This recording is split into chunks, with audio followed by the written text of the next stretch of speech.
And this is what it says. Every year, Jesus' parents went to Jerusalem for the festival of the Passover.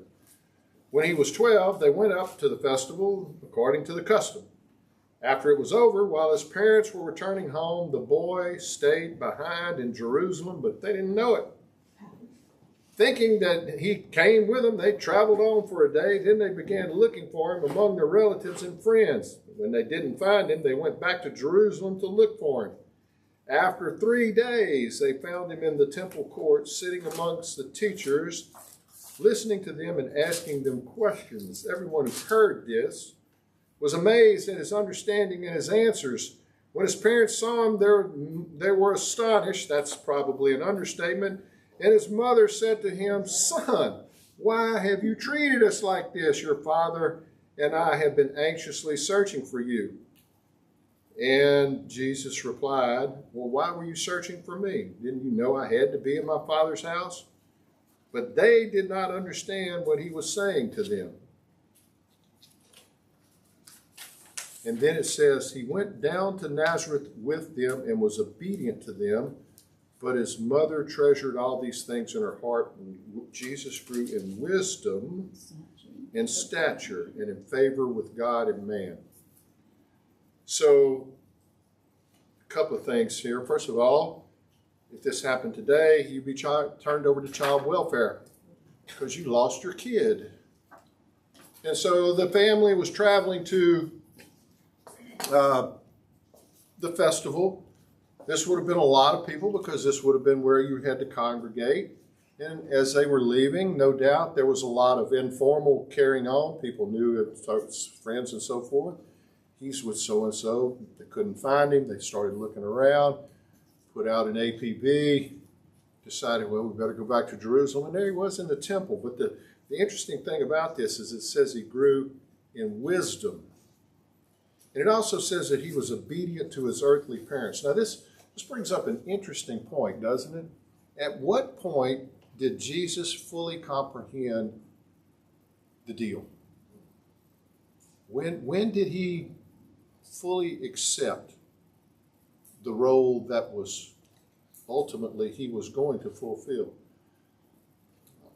They've argued over that. I don't think it's that big of a I think you can split hairs over it without necessarily solving much of anything. Clearly, though, at the age of 1, when he was first learning to speak, he learned to speak like every other child learned to speak. He acquired knowledge. It says he acquired wisdom as he grew up. He may have even figured out that learning to be a carpenter that you need to hit the nail with the hammer, not your finger. And so there was this humanity to him, is what I'm trying to say. But the other thing that's interesting is it says he was obedient to his parents. Because as he grew older, and this is in that 12 years, what's the one thing that 12-year-olds tend not to be? Obedient to their parents. But there's a certain amount of understanding, I guess, of who he was, how he needed to be. And this also says something about Mary and Joseph. They must have been pretty good folk. I mean, after all, God chose them to rear his child, bring him up in a way that protected him, honored him. They still didn't really understand all this because when they went back to the temple, the first thing they asked was, "What in the world are you doing?" And he said, "Well, I had to be here." And that's like, I don't understand that. But he was smart enough, if you will, wise enough to understand I need to be obedient to these people because, first of all, as I grow, there's going to be things that I learn and understand and comprehend. And there's been all kinds of theological arguments about, if he's God, how could it be that he doesn't know what God? Well, he says, I don't know when that is. Only my Father knows that. So there was limitations to this earthly body that was kind of placed on him. So in a sense, Jesus was learning as he aged. He was becoming aware of what it meant to be God. But he also was becoming aware of what it meant to be man. For example, he couldn't hear all the prayers that were offered to God. If that was going on inside your brain, you would just explode. That when he took the nature of man, he took the limitations of the nature of man too. He didn't walk through walls. You say, well, yeah, he did, but that's after he resurrected, which is a different body altogether. He was able to control nature through miracles. He could walk on water, do these types of things. But the very physical nature of his body limited him. So, when he lived, he learned what it felt like to be a man. And when he died, he learned what it felt like to be fully God. The sacrifice of dying for the sins of the world could only be comprehended and could only be accomplished by God. So there were these two natures that were always at tension, not at war, but in tension with each other. And that was the nature of God and the nature of man. Fully God, fully man. But it's important to remember that the nature, God's nature, the nature that we will one day fully gather, if you will, at the resurrection, that nature is greater than man's nature. The body that Christ died in, that nature, that body was dead. When it rose, when the body rose, that was imperishable. That was the nature of man being replaced by the nature of God. Now this is important to us in the real world, because the fact that God's nature is greater than our nature is why, and this is where we get to wisdom, where Paul says you can always have a path out when resisted, when tempted. Wisdom always can resist temptation. And that's because the temptation is something that we bring upon ourselves. So we learn wisdom, just as it says that Jesus grew in wisdom, we also grow in wisdom. So what does wisdom require? Well, first of all, it requires self-awareness. You need to know what you know, but just as importantly, you need to know what you don't know. You need to be able to accept this is something that I need to learn. If you think that you could fight a bobcat naked in a briar patch with a pocket knife and incur no ill effects, you might need some wisdom. If you're a bulldog that knows it can whip the skunk,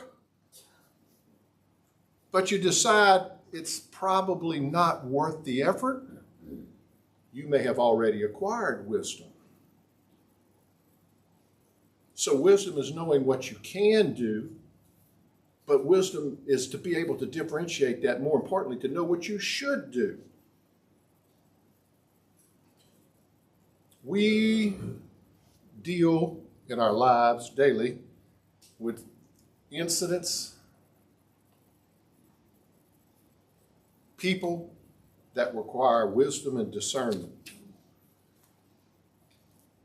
Almost everyone in their life at some time or another is going to have a family member that needs that extra little something. How far do you go? When does it become enabling and when does it become abling? The prodigal son, the father had to say, go ahead, try it. But the prodigal son, the father never said, and don't come back. One of the things that is the opposite of wisdom is the inability to be able to turn loose of the mistake that got somebody into trouble in the first place. I can remember as principal sitting in the meetings with parents, and you just got the kid on the right track and he was starting to do some things productive, and the parent would be there and go, and all they would do is immediately pull up what they do wrong. He doesn't do this. He doesn't do that. It's like, congratulations. You just destroyed 6 weeks of my efforts in less than 6 minutes.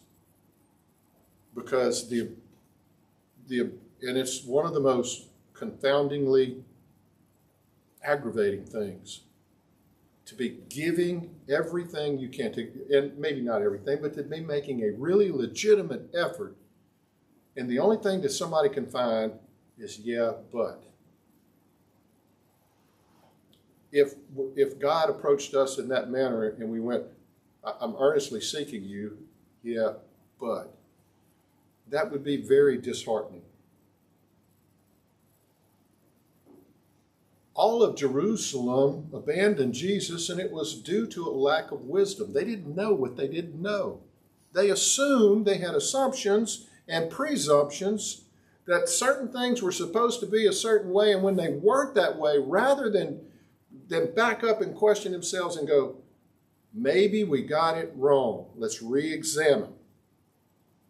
They jumped to the conclusion, because the conclusion they felt like was foregone. That conclusion couldn't change, as opposed to, well, let's just let the facts take us where they lead.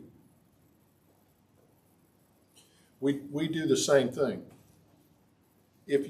One of the things that's the most confounding to me is to listen to a person try to explain from a purely secular standpoint how we came to be. Because it is beyond my capacity to relate to that. I was the guy when somebody started all this stuff, until I did a serious investigation. I was the guy who would say, yeah, but that's just bad mayonnaise talking. I mean, I feel, I believe, all this kind of stuff. I was like, great, but so what? Go look in the bookshelves on Google, Amazon, self-help books, and see how much there is out there. So I was like, all right, it's got to be more than just what I feel, because, you know, that could be the bad hot dog I ate yesterday, what I feel. But for some people that's sufficient, but it wasn't necessarily for me. And for a lot of people, that's also true. So, for example, you see this kind of stuff and you go, how can you not, once you understand this, how can you not appreciate this? For example, if you decide, well, let's just talk about how space, time, matter, and energy all came to be. You want to do that? Because this is what they think. They think that at the beginning, space and time and matter and energy weren't there. There was no space. There can't be time, because if time lasted forever, you could never get to here. You just keep going backwards and backwards. And you got to have a starting point. There was a time when time began. There was no matter and there was no energy. Somehow, all of this stuff appeared instantaneously from an infinitely small spot. And you go, well, so what? Ah, but it gets better. There's this stuff called matter and antimatter, which is just simply saying this stuff and this stuff, this is this and this is that, and if you put this and that together, they blow up, annihilate each other, and create pure energy. Yeah, okay. Well, it seems, according to science, according to the best information that we have, that there was a ratio of 1 billion, that's 9 zeros, pieces of antimatter to 1,000,000,001 pieces of matter. Instantaneously came from nowhere. All the stuff that you see, the matter, is what's left over from that ratio. So for every billion to every billion, completely blew up. And then all of a sudden, here comes this one piece of matter walking in the room and go, where's everybody at? Because the rest of it's annihilated and turned into energy. Oh, how much energy? Well, That's interesting too, because when that happens, it begins to expand. It doesn't expand into space.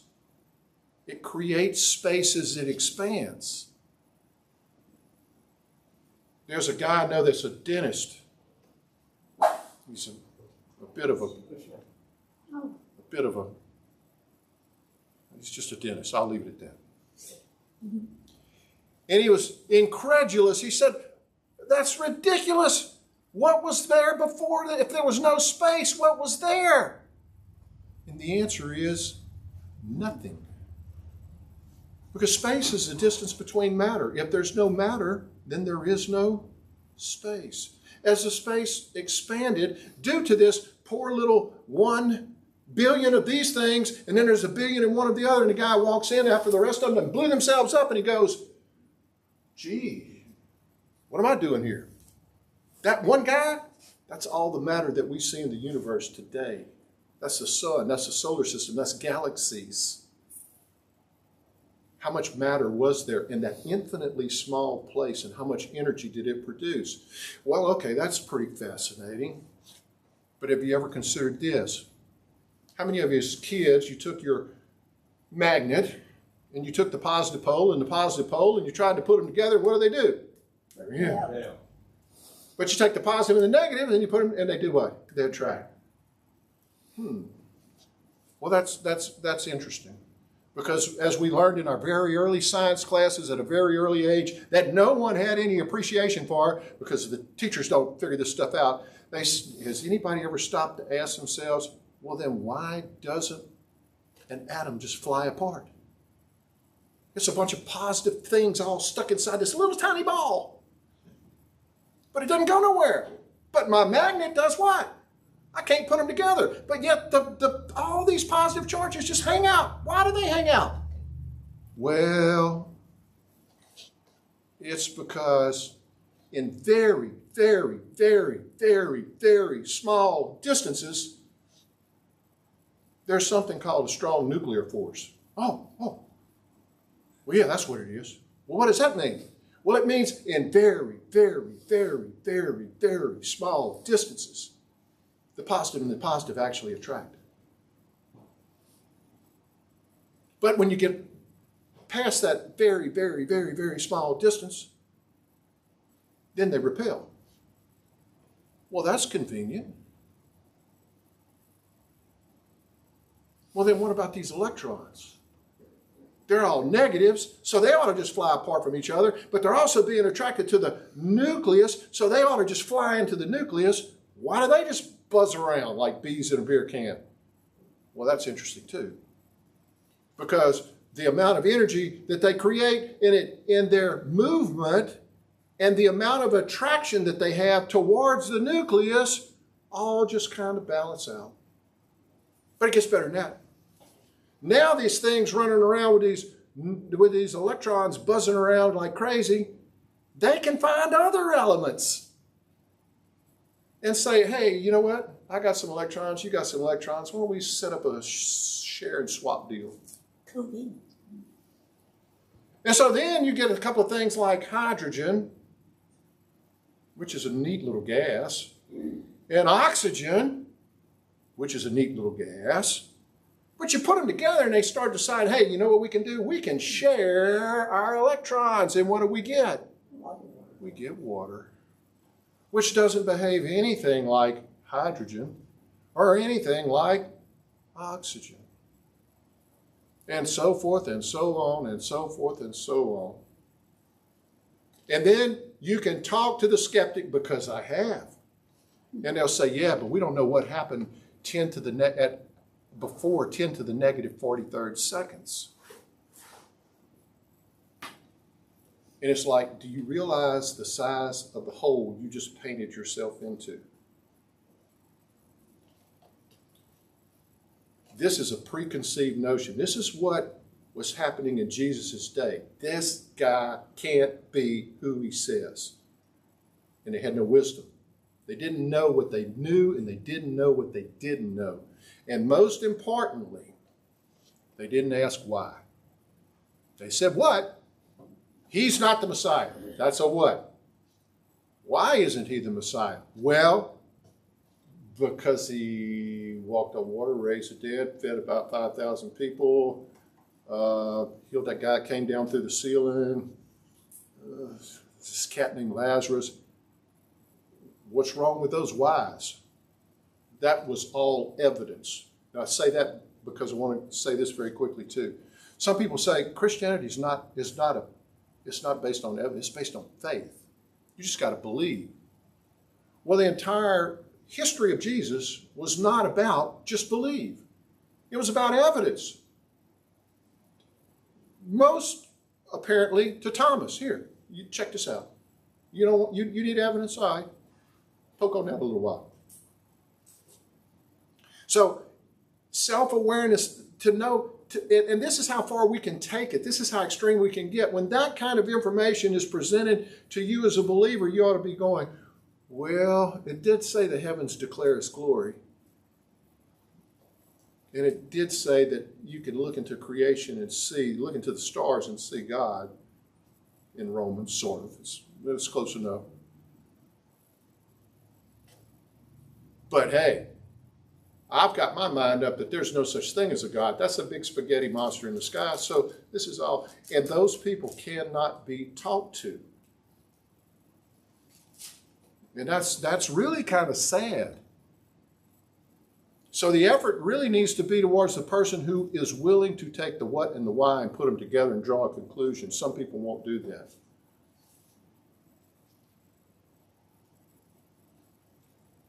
So wisdom requires you to know what you know, but wisdom also, for it to work, wisdom produces trust. You're not going to take advice or leadership or information how to do something from someone you don't trust. You can't share your wisdom if someone doesn't trust you. What is trust? Trust can only occur when you demonstrate that you can control yourself to another person. When a person demonstrates self-control, that person can be trusted. The alcoholic can't really be trusted, nor can the husband with the wandering eye. Wisdom requires self-discipline and self-control. Now, if you're in the situation where you're dealing with an alcoholic, what we sometimes do is go, they can't be trusted, and therefore we make how many efforts to help them? None.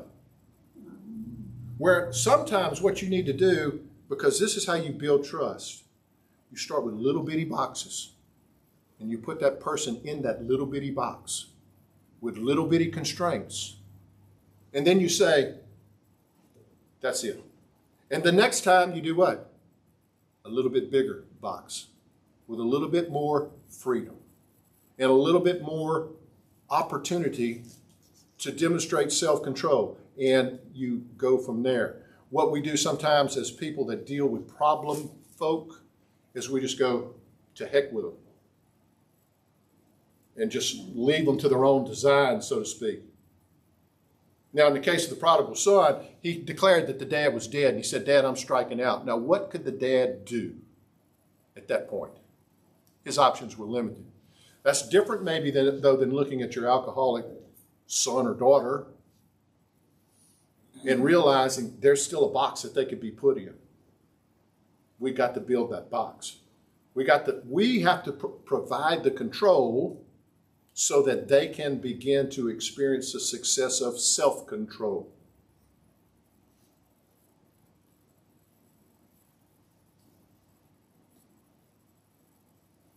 So wisdom depends on that. So these are the two extremes. The person who believes they can do it all themselves. All the self-discipline, that's all I need, self-discipline. And the person who believes God will do it all for them. There was an old famous blues song, the late great Otis Redding. Preacher and a deacon out walking one day. Out came a bear along the way. Preacher told the deacon to say a prayer.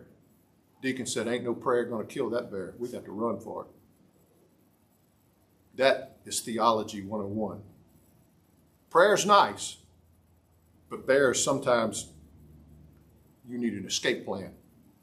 The prayer, to simply put it another way, a prayer, a hollow prayer, I'll pray for you, when you could be doing A, B, C, and D, or whatever, you get the point. I'll pray for you. And we use that as a mechanism to do what? I'm out of it. I can leave it up to God now. That's not the way that it was intended to be. The church, us, we are the hands and feet of Christ. We are supposed to be a representation of what Christ would actually do. How many times did somebody walk by and Jesus said, "That's okay, brother, I'll pray for you"? And I'm not diminishing the power of prayer, because if the prayer is sincere, then the prayer is probably also going to elicit some what? We need to do something. We need to do a food chain. That's it. Yeah. Or we could pray, "Lord, sure do hope you get some food to him. After he gets his eye removed there, he'll probably be hungry." Just praying, just saying, just praying. Well, you're asking, the bear's chasing, run. Let's do something. So there's that combination of reliance upon God and self-reliance. And you say, well, wait a minute. 1 Corinthians 10 famously says, "No temptation has overtaken you except what is common to mankind." In other words, not only you've been tempted by it, everybody's been tempted by it. God is faithful, though. He will not let you be tempted beyond what you can bear, but when you are tempted, he will provide a way out so you can endure it. So he provides the pathway, if you will. He provides the mechanism, but you're going to have to provide the endurance. It's not just a simple deal where, I prayed my way out of that. I don't have to endure anything. It doesn't say that you won't be tempted. It says that you have a route out. And wisdom helps you find the right route. So there's this tension between temptation and self-control. Temptation and self-control. It's the never-ending battle. Paul said, "I think what I don't want to think. I do what I don't want to do. I say what I don't want to say. This drives me crazy." He was recognizing that tension. It's when we blow it off, that's probably when you have the worst. That's probably when you're at your most vulnerable. When you forget that there's that constant tension. If you are just self-reliant, you will burn out. You like a Roman candle. Yeah. Jesus said, how many times? Said, pick up your cross when? Daily. But he never said, but from there on out, don't expect any help from me or the Holy Spirit.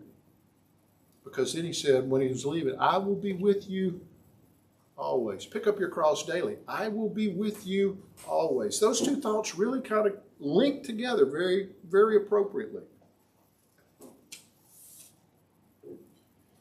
From God's perspective, your reliance, your perseverance, your endurance is demonstrating that you are trustworthy, because you will take what God has given you, use it, relying upon God all the time for success. Reliance plants the seeds of perseverance, and perseverance plants the seeds of resisting temptation. As long as you endure in doing what you should be doing, by definition, you will not be doing what you are not supposed to be doing. It's Newton's law applied to your life. No two pieces of matter can occupy the same place at the same time. You can't be doing wrong if you're doing right. Now, this is comically simple, but somebody says, "Man, I have a problem with gambling." I've got a solution. Stop gambling. Find something else to occupy that time. I'm not saying that every person that goes and spends $10 at the casino is in danger. Because some people have it under control. They can go, no, no, no, this is so much and only so much, and that's no different than, say, somebody that says, hey, I just bought me a new pistol this week because I like pistols. Or, they've got these things that they enjoy, but they don't let them control themselves. But you have to be able to endure. You have to be able to persevere. That's what the $3 word for it is: sanctification. You have to learn to take your lumps. That's what sanctification is. Because you become more Christ-like in attitude, and by doing so, you also become more Christ-like in behavior. The question is, did Christ take his lumps in his life? Was it a lumpy life, or was it just an easy life? My goodness, anybody that's read the New Testament knows that. Birds have nests, and foxes have dens, but the Son of Man, that.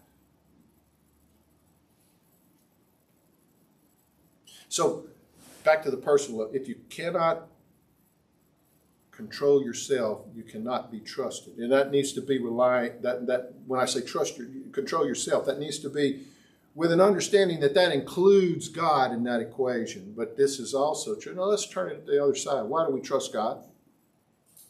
We say we trust God because God is always in control of himself. His nature doesn't change. He always loves. He doesn't love sometimes. He always loves. He always demonstrates grace. He doesn't sometimes demonstrate grace. He makes grace equally available to everyone at all times for anyone, because that's his nature. He doesn't change.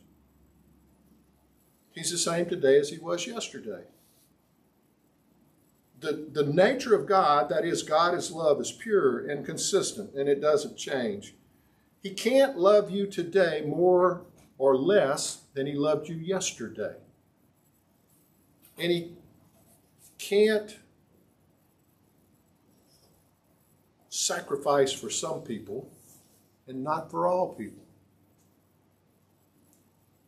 It tortures logic to say he demonstrates his love for people by predestining some to hell. Well, how'd he do?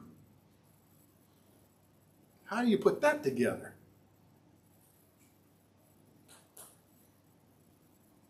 Now, here's the thing, because we talk perseverance, wisdom, endurance. Revelation speaks of a war. Very quick, it says, the dragon was enraged at the woman and went off to wage war against the rest of her offspring, those who keep God's commands and hold fast their testimony about Jesus.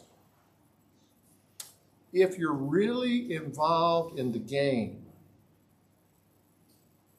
you're going to get your knuckles busted. It's going to be tough. It's going to be things coming at you. There's going to be attacks. It's almost like football. If you come off the football field and you don't have grass on your jersey and a little bit of blood on your knuckles, you hadn't been playing. You stood on the sidelines and watched. You'll never get an NIL that way. If you want an NIL, you got to prove that it's worth it. Well, the NIL for the Christian is what? A crown in heaven that you will eventually get.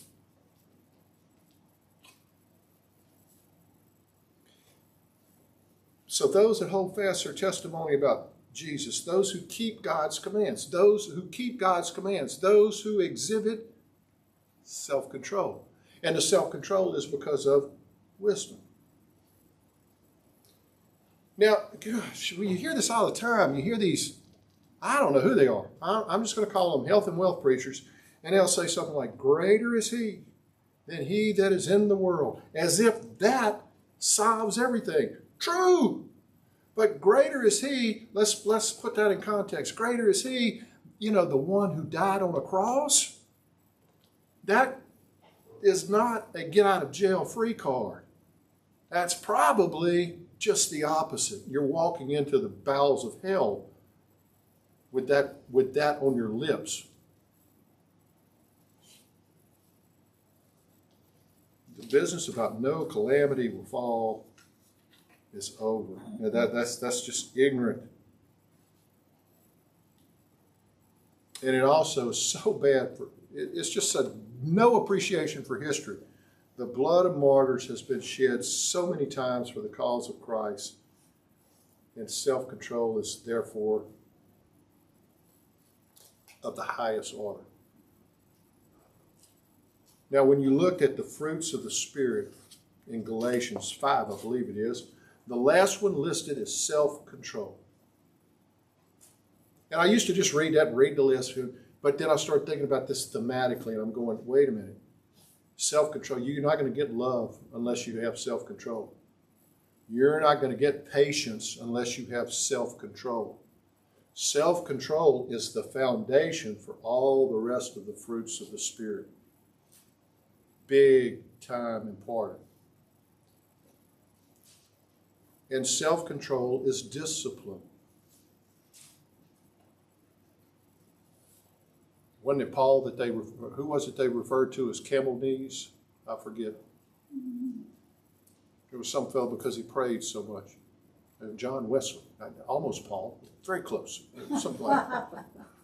I mean, random thought without connection there, but there was a significant believer, and he was referred to as camel knees because he spent a great deal of time on his knees. But even that can be taken too far. The monk that goes and lives up on the mountain, that refuses to speak to anyone because he's being holy, that's not the way God intended it. Jesus was amongst people, and he said, he hangs out with drunkards. Notice they didn't say he was a drunkard. They said he hangs out with drunkards. He was able to be part of the world and not be corrupted by the world due to his growing in wisdom.